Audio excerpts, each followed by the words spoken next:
Okay, welcome guys. As you know, we're here to talk about the life-changing ways that we can improve our critical thinking, and I'm so grateful and thankful for all of you being here.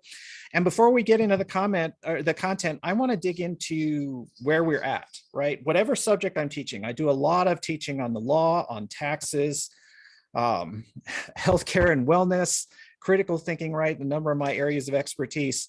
And so I'd love to know where you guys are at. I always want to get in touch with where we're at so I know where we're coming from, so we can start from some common ground and how you feel about it. So right when you hear critical thinking, if you guys can please drop it in the chat. For you, what comes to mind? If you just want to do word association, you hear critical thinking and what words, just vomit the words out. Don't think about it too hard. Or what do you think it is? How would you define it if you want to define it, right? And especially, most especially, if you want to drop it in the chat, how do you feel about it even? Because how we feel about stuff is a huge component of critical thinking. As much as we want to think logically and skeptically and critically, our emotions are part of who we are. We are emotional animals. We can't get rid of them. It's just the way we are, and our emotions are going to guide our thinking. So if we don't get in touch with how we feel about a subject, we can't learn about it because it's just the way it is. So what do you guys think here? This is Norma here. You know, I never had in all my education a course in critical thinking. So truth be made known, I don't know what it is. Hey, that's great, Norma. And as you're going to see, I love that you said, I don't know, right? Because you're going to see as we get into this, that for me, saying I don't know is such an empowering, freeing thing to do when we're able to admit that we don't know something, and then that's okay, because we don't have to know everything, right? Right. Yeah, what do we got? Logic and decisions based on research, definitely. Clear, conscious, and aware, I like it. Thinking about thinking, Bill, that's great. It is thinking about thinking, yeah. Think about what something means below the surface, reasoning, cutting through the opinions to find the facts. Awesome, thank you guys, I love it. And there's no wrong answer, there's literally no wrong answer, right? The great thing about critical thinking to me is that we can all see it differently, and we can all hear it differently, we can all feel differently about it, we can still all get the same value out of it. So for me, it's wonderful that we don't have to all define it the same way. Let me tell you a little bit about what I hear when I think critical thinking, right? So for me, when I think critical thinking, I tend to think of it from a problem-solving perspective, right? So I think of the problem of polarization and tribalization in our world today, right? How we can't communicate, we're always fighting. You're on that side, I'm on this side, you're wrong, I'm right. Nobody's finding common ground. That's a problem we can solve with it. The way as people that we are all susceptible to being manipulated by others, or starting to believe things that are false or not truly aligned with us. That's a problem we can solve with critical thinking.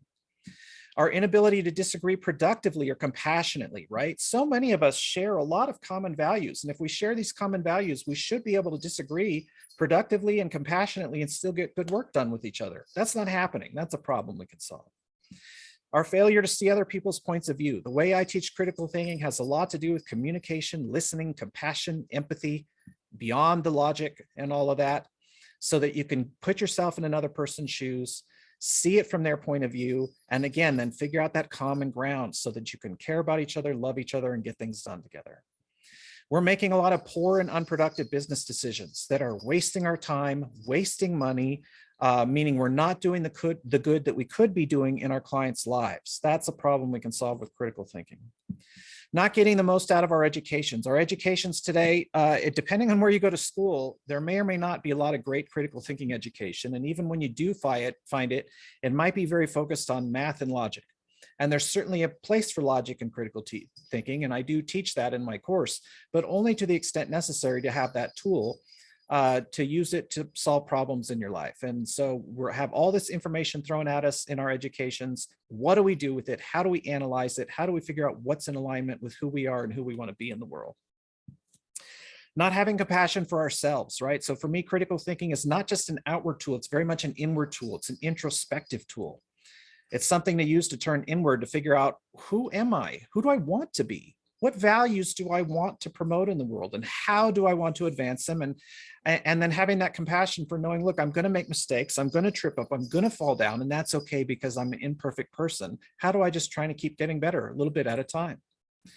Lack of self-awareness and feeling out of alignment. Again, not a lot of us have been very deliberate about thinking and choosing our values in this world. and how to get aligned with them. Instead, we're doing things backwards. We're starting at the top instead of the bottom. We're starting with issues and positions and beliefs instead of the values, the foundation we need to be better people in the world and show up better in the world.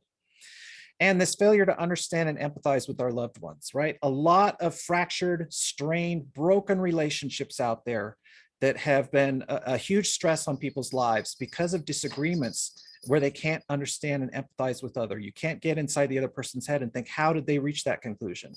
And how does that compare with how I reached it? And how can we figure this out together? Right. So I see it as a sort of problem solving mechanism when I think critical thinking. Some of you know me and have worked with me before. For those of you who are new, excuse me, again, my name is Ian Foster. I'm an attorney. I have more than 25 years experience now in both government and private practice. I specialize full-time in educating and empowering entrepreneurs in my three big subjects, the law, taxes, and critical thinking. I do have a lot of training in logic and critical thinking in my background. It started with my undergraduate degrees in engineering and political science. Engineering a little bit more on the math and logic side, then political science got to be a little bit more the values-based side, and that was a great critical thinking combination that influences a lot of how I think of it now.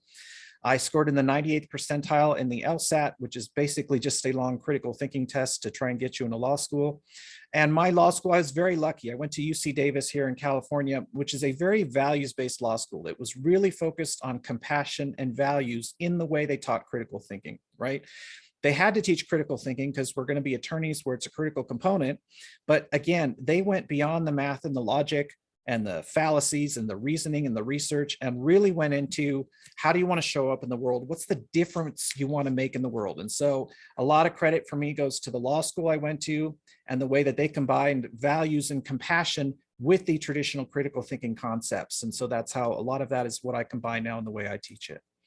And my career, legal training in tax and finance, you have to keep working at this stuff. And I'm an enthusiastic amateur teacher and studier of critical thinking, right? I love it as a subject matter. I have discovered that critical thinking is a journey, not a destination. You don't suddenly arrive one day and think, oh, thank God I'm a good critical thinker now. In fact, if you wake up one morning and think, oh, good, I've got it nailed, I'm a great critical thinker, you probably have a long way to go still. That's the first indication that you have a long way to go, because the way critical thinking works, sort of by definition, is you're constantly questioning and improving and seeking to question and improve. And so the better you get at critical thinking, the less confident you become in your own critical thinking skills. That's sort of the indicator. There's kind of that weird counterintuitive inverse relationship there. So what you can expect from today, we're going to talk about first, starting off with why we all make critical thinking errors and why we're so susceptible to this. And then 3 paths to improving our critical thinking. And of course, this is scratching the surface, right? I have courses and other opportunities where we dig much deeper, but I'm hoping that you guys get a lot of value out of today, and then I can give you a handful of rules of thumb so that if this is all you do, you can take these 3 rules of thumb, be conscious of them, practice them on a daily basis, and improve yourself a lot. So we're going to understand the difference between skepticism and cynicism. We tend to use those words interchangeably. They don't mean the same thing. How we can draw conclusions from better quality evidence. A lot of us just sort of by nature have very low standards of evidence for when we form beliefs and draw conclusions. We need to raise those standards up and demand better from the world around us. And how we can free our identity from our beliefs. The world out there is going to try and define who you are by what you believe, but you are not what you believe. Things you believe are just things you believe. It's just stuff you're convinced of, right? It's not who you are. You get to choose who you are and how you want to show up in the world. And then we'll talk about my unique opportunity to learn this sort of holistic mode of thought, this very values-based critical thinking process that, to me, as you've seen, can apply to just about every problem in life and be a huge time and stress saver for all of us. So kind of how did we get here as people? When I think about where people came from, did our brains evolve to find objective facts? Well, maybe sometimes, right? Did our brains evolve to make good business decisions? Probably not. Weren't a lot of businesses around 100,000 years ago, right? Our brains, like the rest of our body, evolved to accomplish one function: to survive long enough to pass on our DNA. That's the function of your body sort of in life and the way it came about on this planet. And if you survive long enough, you're successful. And that may or may not have involved finding objective facts, making great decisions. To the extent it did, it was sort of secondary, it was icing on the cake, right?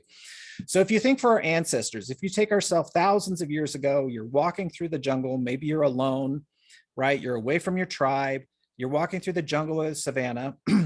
Lots of things that are unexplained become a potential threat because of this survival mechanism.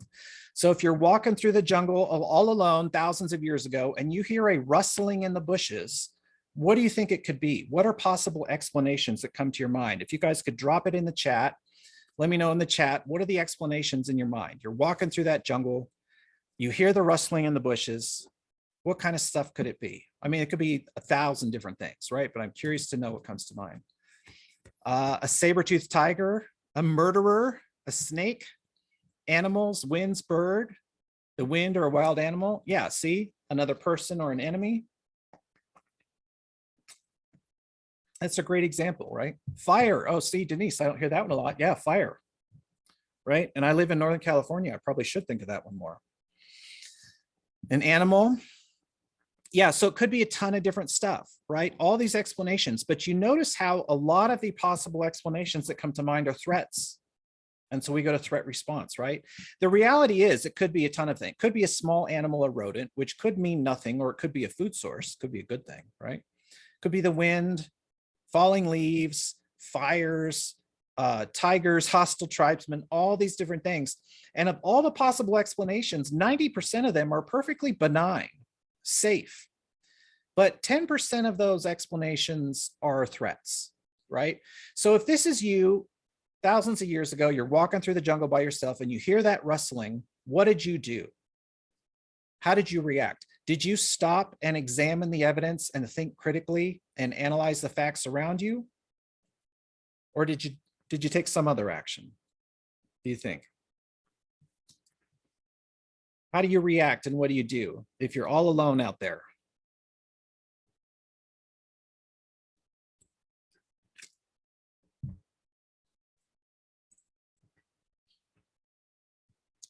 Fear first, stop, hold breath and listen. Run or climb a tree.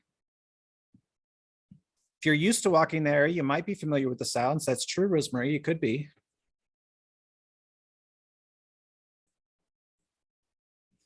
So there's lots of different things you guys could do, right? Get your weapon ready, sure, right? And you notice how a lot of where we go is to some kind of threat response, right? Assess for threats, get ready for threats. Even if we're not running, we are stopping and assessing for threats in some way or another, right? Because we don't know what it is. And of the people who stood around passively and didn't worry about it, most of them were fine, but some percentage of them got murdered and eaten. Right? But of the ones who immediately went to threat response to try and figure out what it is or to run from it, they survived. And so who are we descended from?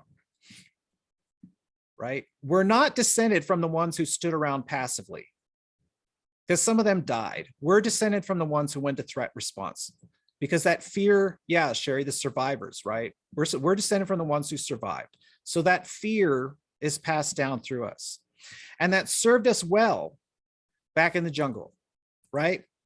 Now in the modern world, for a lot of us, it does not serve us as well. Now we're seeing in the modern world, there's some awful stuff going on right now in the world, and a lot of people are living in fear justifiably because they are at mortal threat, and that's horrible.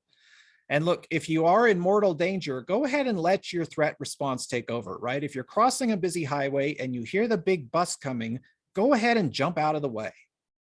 If you walk past an alley and you see a mugger with a knife, go ahead and go into your threat response, right? There are very occasional mortal threats, but our everyday lives for a lot of us don't contain these mortal threats all day long.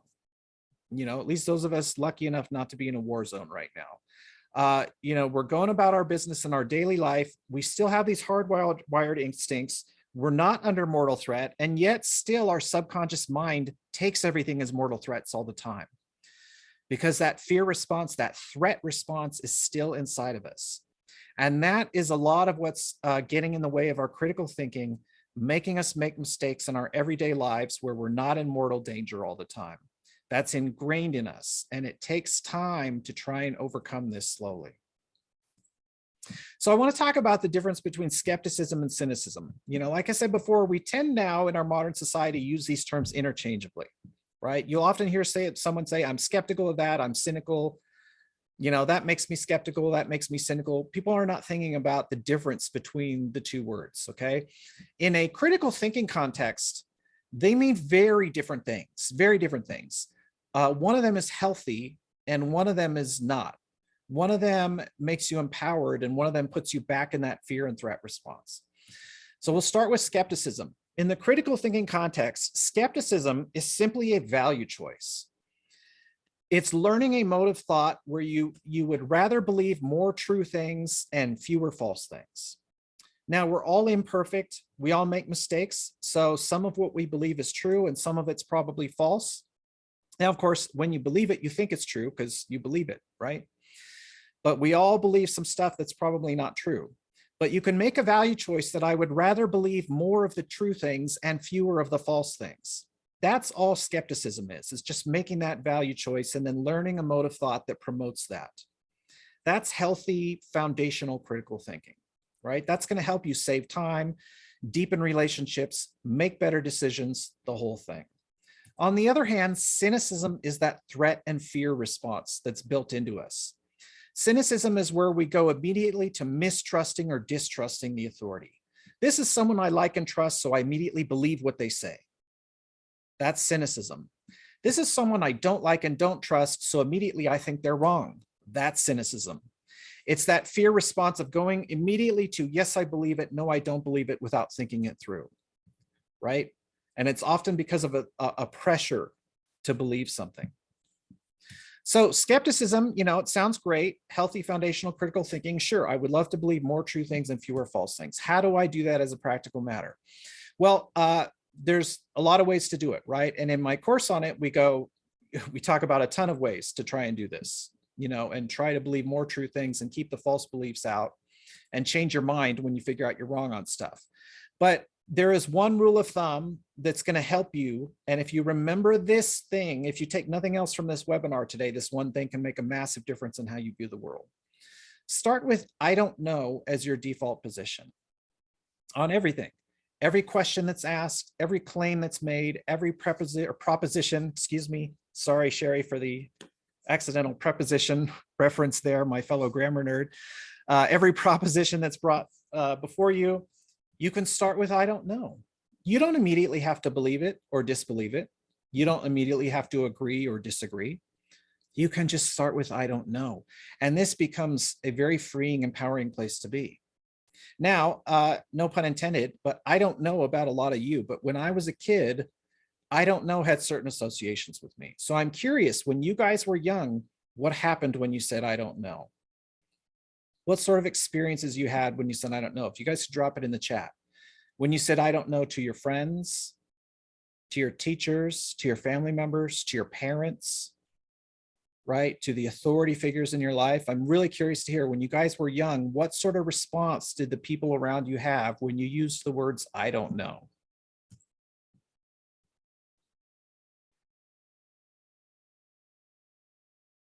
Oh, yeah.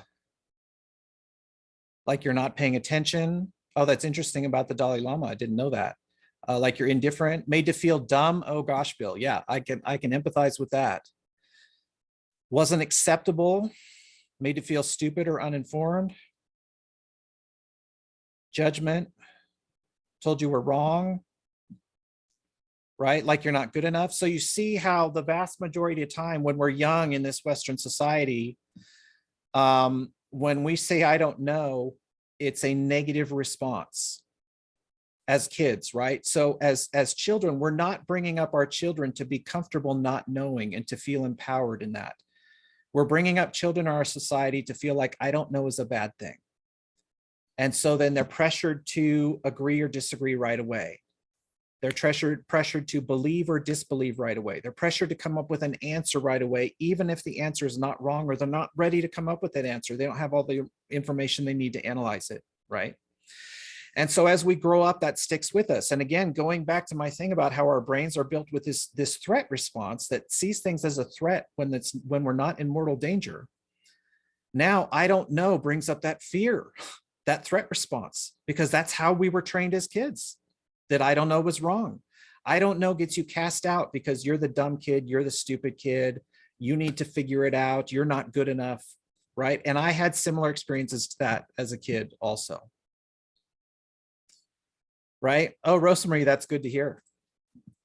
So I'm trying to teach us now as adults, and I would love for more young people to take this class, right? So that we can work on this when we're younger. But a lot of us as adults, we had, I don't know, sort of figuratively beaten out of us. I'm trying to help us feel more comfortable saying, I don't know again, as our default position in everything. And so you start with, I don't know, and you feel good about that. And then you take a position only when you see convincing evidence, right? When you see convincing evidence that something is true or not true, or that you should go one way or the other, then you do that. But you start with, I don't know, and you stick there as long as you need to. And if other people don't like it, that's not your problem. It is not your job to believe or disbelieve what other people tell you, or to prove or disprove what other people tell you. You get to stick with, I don't know, and you get to feel good about that. And so if you see no convincing evidence, and you get to decide what's convincing for you, right? Have a high standard of evidence. And if you're convinced you are, and if you're not, you just keep saying, I don't know on that. I don't know if that's true or not. I don't know what the answer is. I don't know if I believe it. I don't know if I don't, right? It's not your job. Just stick with, I don't know. This turns out, once you work on it, and I will say this does take a little work, right? And in my course, we work on it. We practice it. How to do this, how to feel free and empowered when you say, I don't know. Because when you are able to take that deep breath and say, I don't know, it's so freeing and empowering. And so again, we have a lot of tools in the upcoming course to feel free and empowered through critical thinking. Anne in New Mexico, who's taken it, she said, Ian's course improved my quality of life by giving me a new way of interacting with information. I feel free and empowered to do my own research and make up my own mind, and no longer feel like a victim of the media ecosystem. Because I tell you, that media ecosystem, do you guys think it's out there looking out for you and your best interests? Probably not so much, right? But we don't have to be at the mercy of the rest of society. Definitely don't. So if we're going to start with, I don't know, and then be convinced only when we see convincing evidence, how do we know what convincing evidence is? Well, again, there's a lot we could dig into there, right? The different kinds of evidence, how it works, the good forms of reasoning and the forms of reasoning that are not as strong, all that stuff. But I'm going to give you another rule of thumb, right? So we're going to start with, I don't know as your first rule of thumb. Your second rule of thumb is, how do we draw better conclusions then once we start with, I don't know, based on the evidence around us? And this rule of thumb is, if the claim you're reviewing is ordinary, it's okay to look at ordinary evidence. On the other hand, if you see an extraordinary claim, you should demand extraordinary evidence. This one rule of thumb will help you out a lot. So let's look at an example. I'm going to make a claim. Here's the claim. I'm going to claim to you that this is true. I have a new puppy at home. I'm claiming to you that is true right now. You don't have to believe me or disbelieve me. Again, you can say to yourself, I don't know if that's true. I don't know if what Ian is saying is true. In fact, you should start there, right? But what is the nature of this claim I'm making? Is this a very ordinary claim or an extraordinary claim? What do you guys think? I have a new puppy at home. Ordinary or extraordinary?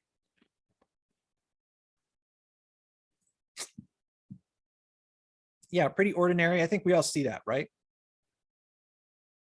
Pretty ordinary claim.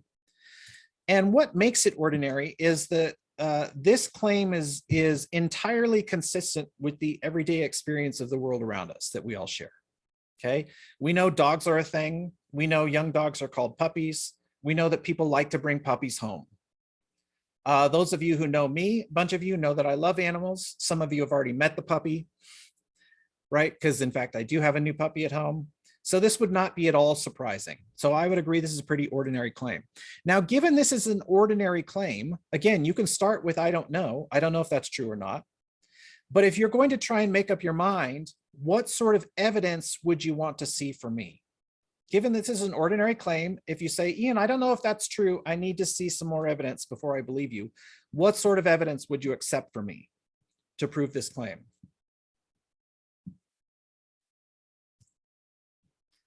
Yeah, the puppy in my home, show you the puppy, picture, tell you the puppy's name. The puppy's name is Sophie, by the way. And she is, I'm not sure where Sophie is. She's, those of you who have been on my courses know she often appears on the calls. She's not here right now. Yeah, my wife's testimony or other testimony, introduce you, right? So pretty ordinary stuff. You know, so because it's an ordinary claim, you might take my testimony for it. In fact, for the most mundane claims, you know, a personal testimony is the most ordinary evidence you can have. It's the most ordinary and unreliable evidence, but for an ordinary claim, it might be okay. Depends on trust level. Oh, Diane, don't even worry about it. Yeah, Rosemary, that's good, right? Depends on trust level. That does, now interesting, it gets a little beyond here. There is this interesting balance between skepticism and cynicism. But, oh, here's Sophie. So here, do you want to say hi, baby? All right, so here's my evidence that the puppy is real. This is Sophie. She just turned 1. She's our little pup. But you know, for this sort of claim, you might accept ordinary evidence. My testimony, my neighbor's testimony, my wife's testimony, pictures and videos of the puppy. Oh, thank you. I do think I'm very blessed with her. She's a sweetheart. All of our animals are a blessing. All of you are a blessing. Again, I just want to repeat the gratitude for you guys being here today. You guys being here, every one of you, is a huge blessing for me right now. Maybe the chew toys or the chew marks on the furniture. Now that she's been on, now she's very excited. So you might hear her making some noise. But that's ordinary evidence, right? That's evidence that could be faked or could be lied about. Pretty ordinary evidence. Now, it's okay to take ordinary evidence for this sort of ordinary claim, because if you end up believing my claim based on the ordinary evidence, and then if the claim turns out not to be true, it doesn't really indicate an error in your thinking. It doesn't really indicate that you're especially susceptible to believing false things or being manipulated. It really just means that I took a lot of time and effort to lie about something ridiculous, which says a lot about me and doesn't say a lot about you, right? So for this sort of ordinary claim, I think it's fine to take, yeah, Rosemary, you're right. And it's not going to affect your life a whole lot, right? If you end up believing, if I'm lying about this and you end up believing me, it's kind of like, well, you know, big deal, right? So let's try a different claim. I'm going to make a different claim to you. I was in Reno, Nevada this morning, and there's a dinosaur on the loose.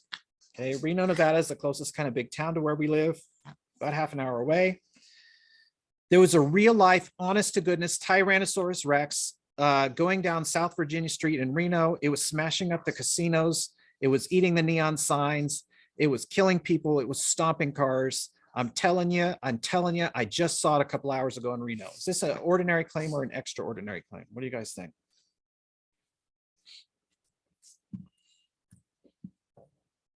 Yeah, probably more of an extraordinary claim, right? I think we can all see that. And what makes this extraordinary is that this claim is entirely inconsistent with what we think we know about our shared reality in our everyday lives, right? This would be shocking. This would be completely something unexpected and inconsistent with what we think we know. So given that this is an extraordinary claim, now what sort of evidence would you want to see? If you want me to prove to you that this is real, right? And I'm the one making the claim. So if I'm going to give you evidence to try and convince you that this really happened in Reno, Nevada this morning, I'm guessing my personal testimony is probably not going to do it anymore. I'm guessing a picture is probably not going to do it. I mean, heck, we've all seen Jurassic Park. We've all seen video of dinosaurs eating people. What sort of evidence do you want to see now?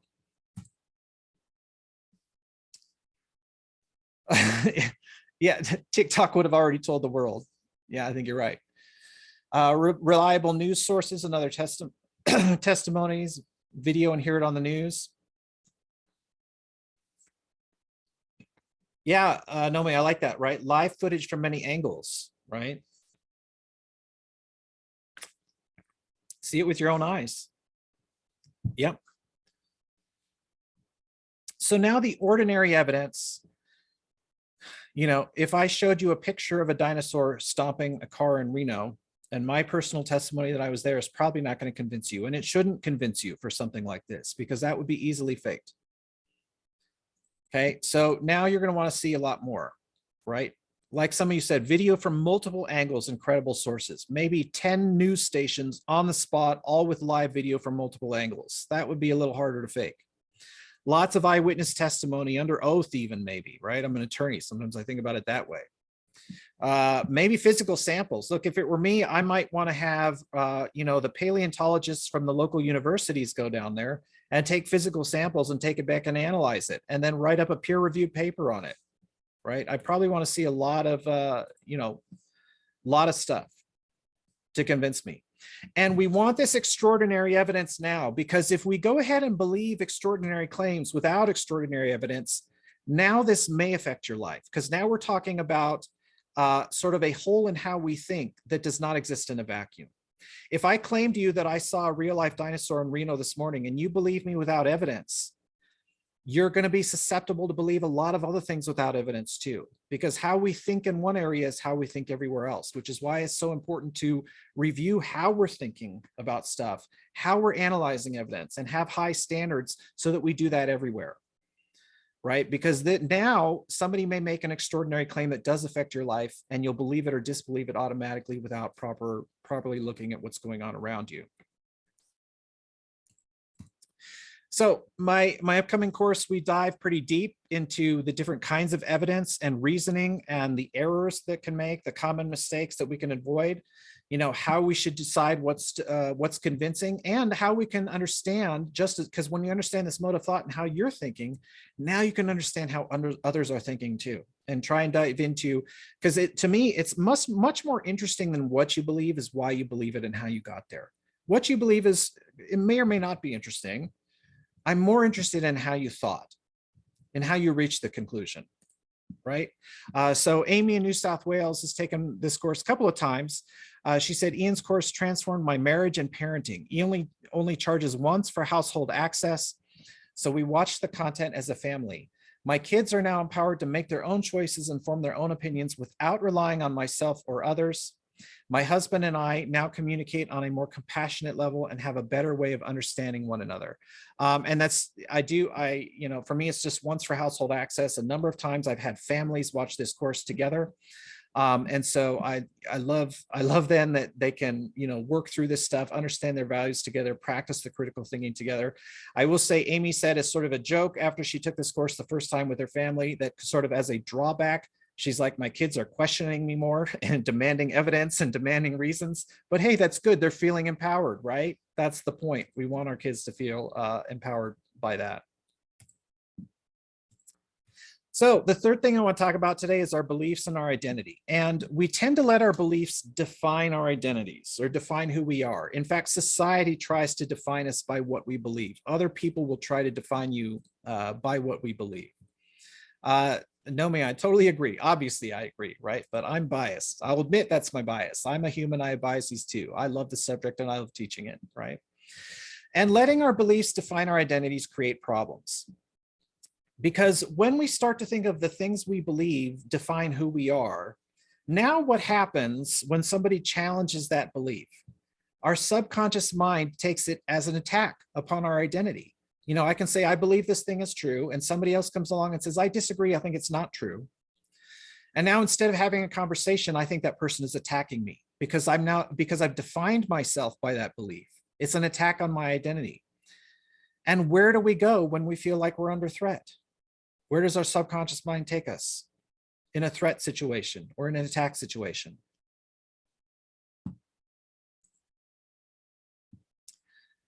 Yeah, that ego, right? That ego can come out.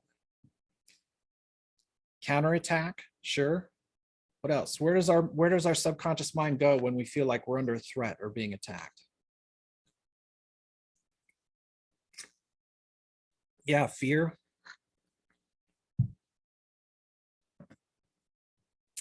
Fight or flight, definitely. defensiveness, right? So yeah, fear, fight, flight response. So you guys are kind of seeing, right? Or freeze, that's right. Sometimes we forget it's the 3 Fs, right? Fight, flight, or freeze. Thank you, Carol. And so what happens now is instead of being able to have an interesting, productive, compassionate discussion based on our values so we can accomplish something together, now I'm fighting that person, or I'm running away, or I'm frozen and can't talk. And that is not a great way to be open-minded, you know, to change our mind, to find common ground, and to work together with somebody we disagree with. You know, because our brains have evolved to see things as threats and to go immediately to threat responses. And when somebody comes to me and says, I disagree, I think that thing is not true, they are not, I'm in no mortal danger, right? Now, I sure there are exceptions, right? I've been blessed in my life not to, you know, not to be in bar brawls that involve guns and knives. I'm sure there are places where, you know, somebody's pulled out a knife over a disagreement. But again, even that's that person's threat response, right?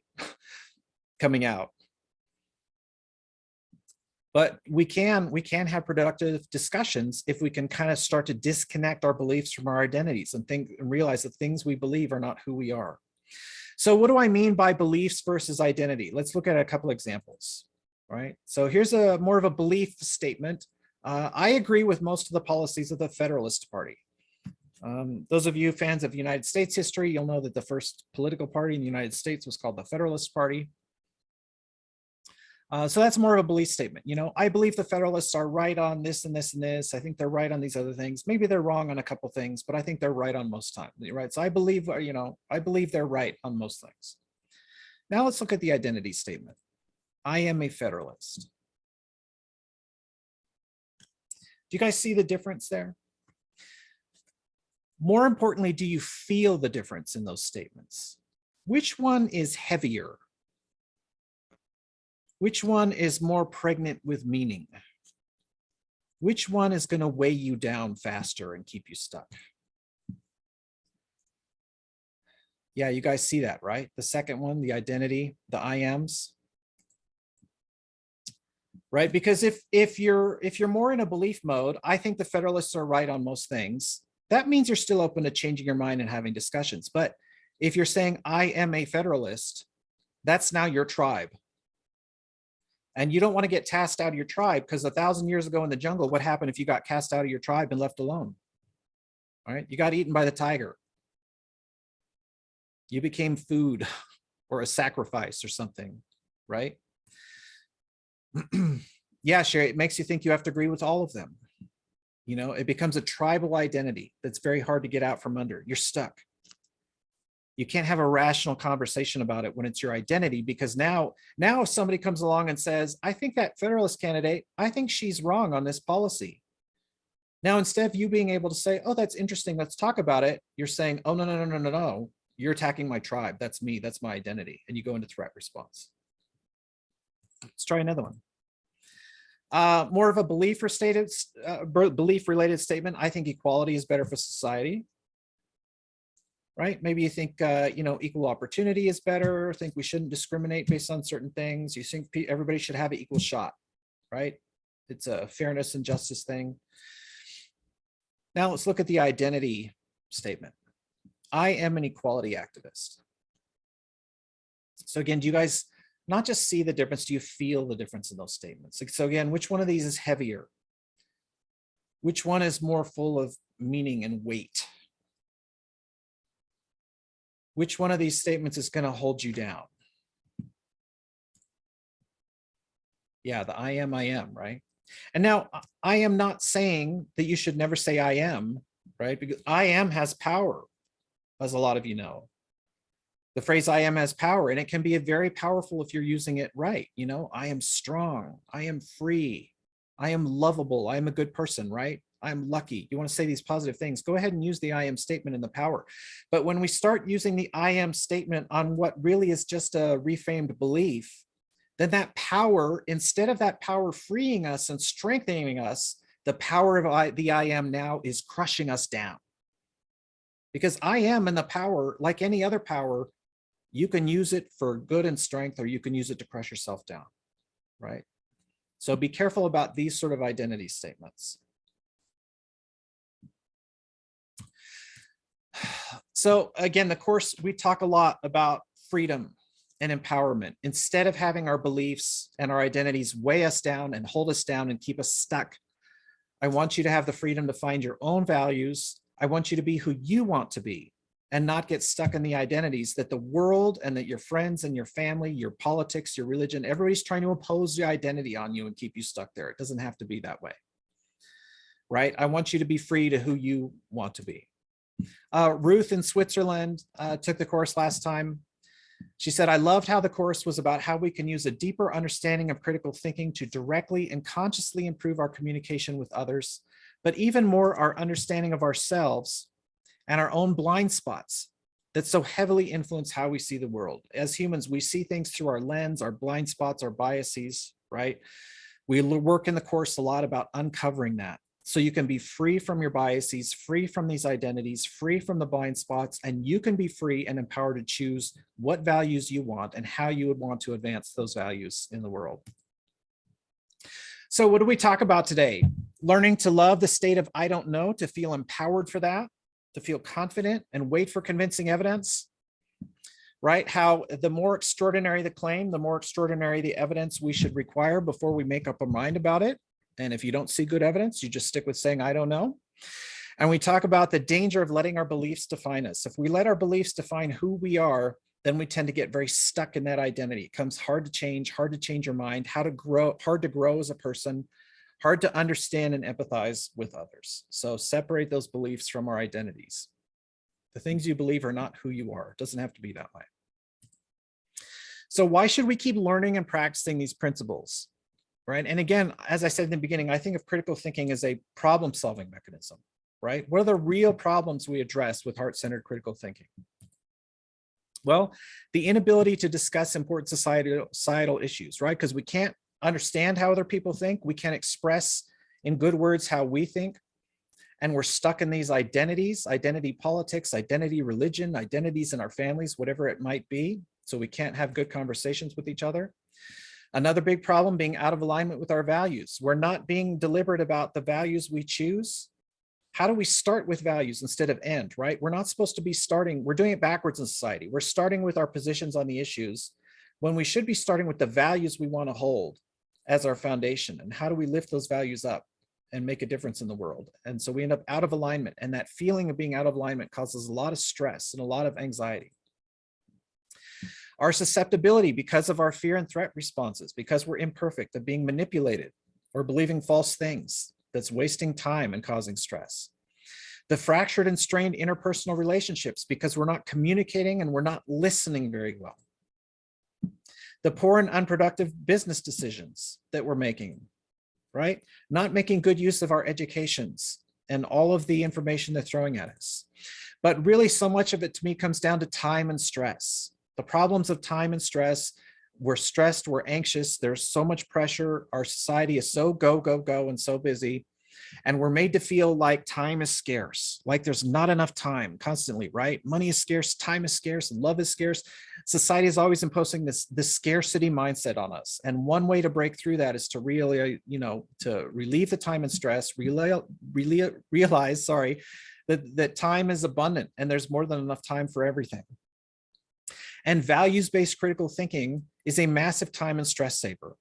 In this busy and stressful period for all of us, this is the course that provides one of the biggest benefits you need, right? So think of the time and stress you can save when you're analyzing the circumstances around you faster, because you've been rewiring your brain and you've been practicing how critical thinking works and how to analyze things with good arguments and good evidence.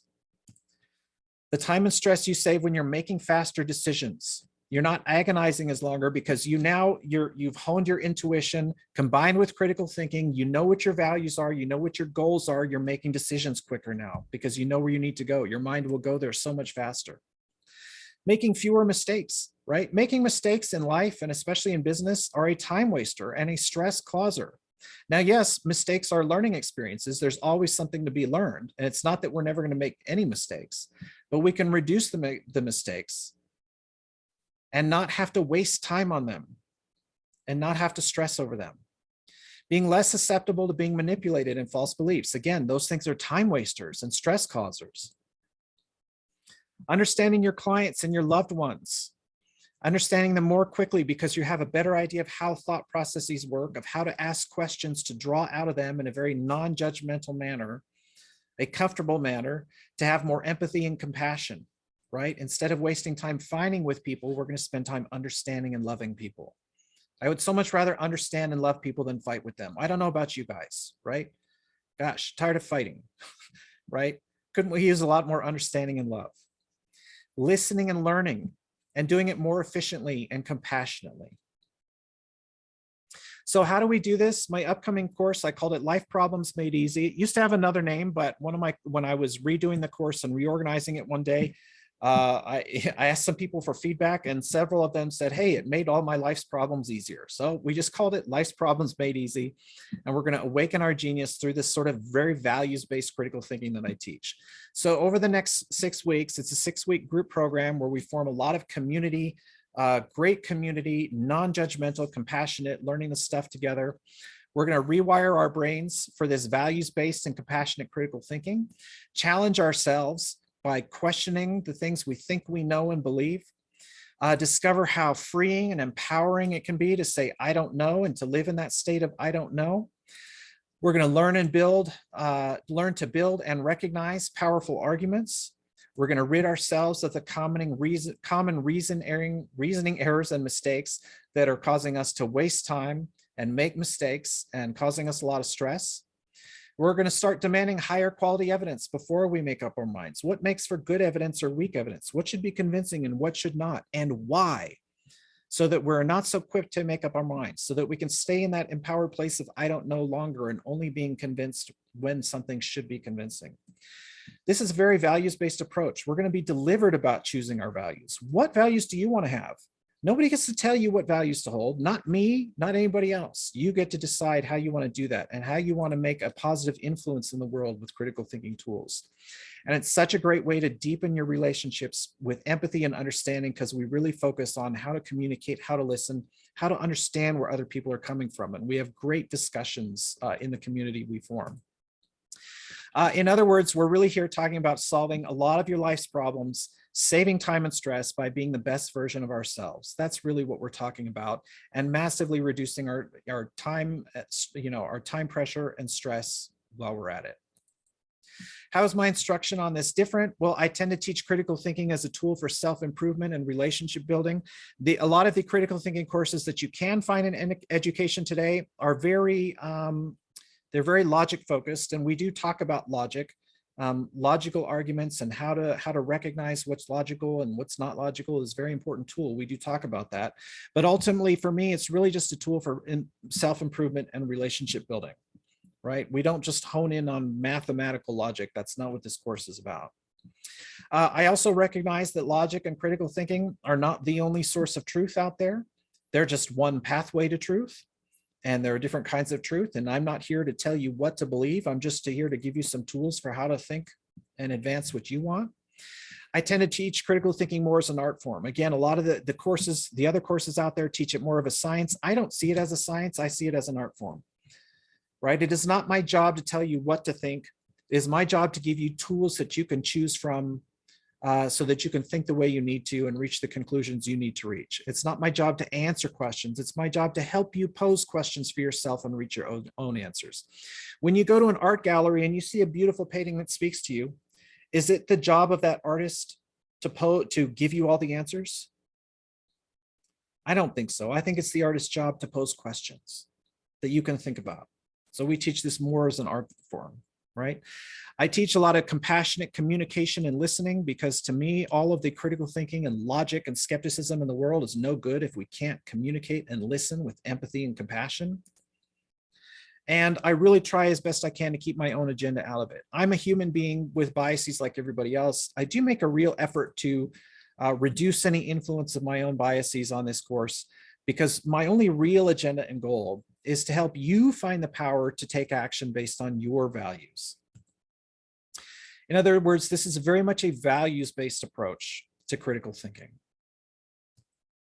I know it's a lot to chew on, so I don't just throw you in the deep end. I mean, you do get the videos with the instructional content, the slides, the worksheets, the exercises to help you actively implement and absorb the material and do something with it. And the weekly live Q&A calls are huge. That's where we highlight important points. There's a lot of coaching and Q&A. And we form an amazing community. When I've run this course in past years, I love the community that we get out of it. The community aspect to me is paramount and critical for this, for learning this material. I mean, you can, and a lot of people do just watch the videos and get a lot out of it. The community that we form is so important though. It's non-judgmental. It's a safe space. It's where we can share and practice and communicate and listen together. And so I love the community that we form out of this. We've had a lot of friendships form out of this. We've had business relationships formed out of this. We've had families become closer because they participated in the calls and in this community and went through the material together. So I love the community. When you sign up, you get instant access to all of the online content. So all of the videos, slides, worksheets, that kind of stuff is all preloaded so you can go through it at your own pace. People who are signed up, I just looked the other day, are already going through it. Some people like to go through quicker. Some people like to go through slower. You get access for the lifetime of the program. You keep your access to all the online content and the recordings of the Q&A calls, so you can keep coming back to it or go through it at your own pace. You get the recordings in case you can't make all the calls. We will have at least 6 live Q&A calls starting next week. It's a 6-week program. We'll have at least 1 call per week. There may be more calls if I get enough people enrolled, and especially given schedules and different time zones. If there's enough folks to help me justify additional calls, then there will be additional calls. There are almost, in fact, every time I've run this course, there have been at least 1 or 2 bonus calls at different times to try and help people attend and get different information across. So the more people we have with different time zones and schedules, the more we may be able to do additional calls. I love the calls on this because I love the community. I love the interaction. I'm still learning critical thinking. I mean, I teach the subject matter, but like I said, this is a destination. This is a journey, not a destination, sorry. So I'm still learning myself, and I learn something from everybody who contributes to this every time I run this course. As far as the value of the course, you know, look, if you want to think about it monetarily, my current kind of off-the-shelf rate that I charge is $600 per hour. That's what new clients pay me. Most of my programs are $2,000 or more. But if you ask my clients who have taken this in real life, they would tell you this program is priceless. They have used words like priceless and life-changing for this course. And you should demand evidence. Look, I'm making some extraordinary claims about the course. You know, that's fine. I'm making claims. You should ask me for evidence, right? You're allowed to say, I don't know if that's true or not. That's what we said, right? Start with, I don't know. The best evidence I can give you is the testimony of those who've been through it. And we've seen some of the testimony, you know, earlier in the webinar, but a couple more. Mark in Italy said the modules are fantastic. Ian's approach to blending the heartfelt and the hard logic is phenomenally useful and promising for personal and societal growth. Jemiah in California, Ian's course opened my eyes to the modes of negotiation in business. This course gave me more tools to use and helped me see opportunities in my daily life. I specifically learned how people use logic to confuse the public and how I can get of that as a leader. Amy in New South Wales, right from the first week, this course dramatically changed my business by completely transforming how I approach my clients. Ian taught me an insightful and compassionate approach to challenge my clients to be their best selves, which has opened up a world of possibilities. This course is an essential part of every business owner's education. And finally, Bob in Seattle, I love that Ian only charged once for my whole family to participate. We took the course together, and not only did we learn listening skills that brought us closer as a family, we all feel much more free and empowered in these trying times. So think about what it's worth to feel that power and freedom of saying, I don't know, to analyze the world better and faster, so we're not wasting time with mistakes and false beliefs, to make decisions better and faster, so we have less stress and make fewer mistakes in life and business. What's it worth to understand what your true values are as we get very deliberate with this values-based approach, and then how to take aligned action so that you can make a difference in the world and make the difference you want to make in the world. And to deepen relationships and repair relationships with spouses, children, and other loved ones, and to save time and stress in all these areas. You know, again, where you spend your time, where you spend your money, the actions you take, that'll show you what your values are. And valuing critical thinking and spending a little bit of time learning this over the next few weeks is going to pay itself back in time and money over and over and over. I try to help reach as many people as possible with this course, because for me, this is very much a passion project to make a huge difference. It's a joy for me to teach this, and a joy for me to form these communities and these loving communities and be a part of it. So you can join for one payment of $497 or 3 payments of $197 or $177. This is by far my most affordable course, because I think it's that important. And I love the community and the joy. I think it's needed that much. So if you want to enroll, you can go to awakenmygenius.com. I can drop it in the chat for those who want it.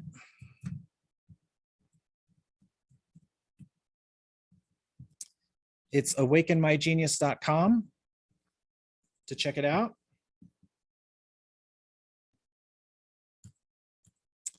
If you're ready to enroll, you can click the button and choose your plan. Again, one payment of $497, 3 payments of $197 or $177. My most affordable course by far, because I want to make it, as accessible and easy as I can for all of you right now. So what time is it? I'm happy to stick around for a little bit. I still have a little bit to answer questions. Do you guys have any questions about any of the content today, critical thinking, the upcoming course, anything like that? What can I do for you?